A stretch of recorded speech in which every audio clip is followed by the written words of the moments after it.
I'm Lisa Kathleen Graddy. I'm the curator of the First Ladies Collection here at the Smithsonian's National Museum of American History. We're going to have to lower Barbara's purse. The First Ladies Collection is one of the most popular and long-lasting exhibits. The collection started in 1912, and the exhibition first went up in 1914. First Ladies Collection, contrary to what most people think, is not just about the wives of the presidents. When the collection was first started, it was called The Dresses of the Mistresses of the White House, and that referred to the woman who took on the social duties for that particular presidential administration. Usually that's a wife, but sometimes that is a daughter or a niece or a daughter-in-law. And for Thomas Jefferson, Dolly Madison, a family friend, frequently filled in as his hostess. One of the most known hostesses of the White House, though, is Mamie Eisenhower. This is Mamie Eisenhower's iconic inaugural gown. It's the very full skirt and the nice ball gown top and covered in little pink rhinestones. Mamie Eisenhower's dress, which is a quintessentially 50s look, is a wonderful contrast to Jacqueline Kennedy's inaugural gown. The Jacqueline Kennedy silhouette is much slimmer. The inaugural gown's an interesting compromise because it's got a strapless bodice underneath, this wonderful embroidered beaded bodice, but then this beautiful chiffon overlayer that's got that's sleeveless, but adds some cover. Eventually, Mrs. Kennedy could go to sleeveless, and then eventually one-shouldered dresses, and then finally strapless dresses. But there was some concern within the administration that the public, they might look askance at a first lady who was wearing a strapless dress, and so they sort of eased into it.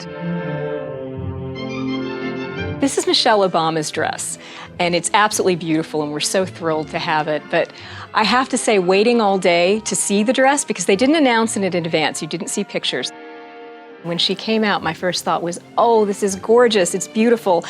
How am I going to fit it in the case? Because we weren't expecting a train. And it turns out the train is probably now our favorite part of the dress.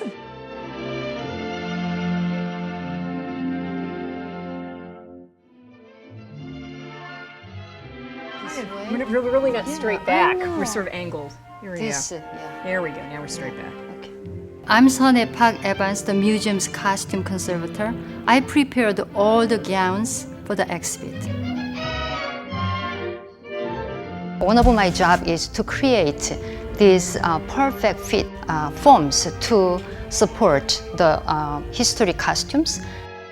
So as you see, this bodice is totally different from compared to other modern mannequins. This one has really like a short bodice, and the shoulder is dropped, and it's kind of because of a corset, the shape is really totally different.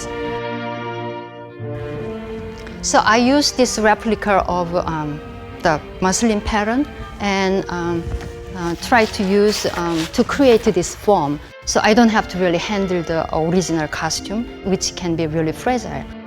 As you see, all different kind of mountings there.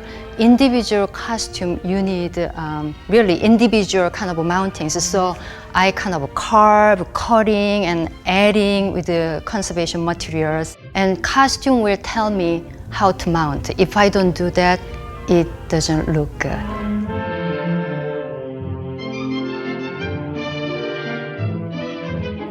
When you come and visit us at the museum, you may notice not all of the gowns you were expecting to see are on display.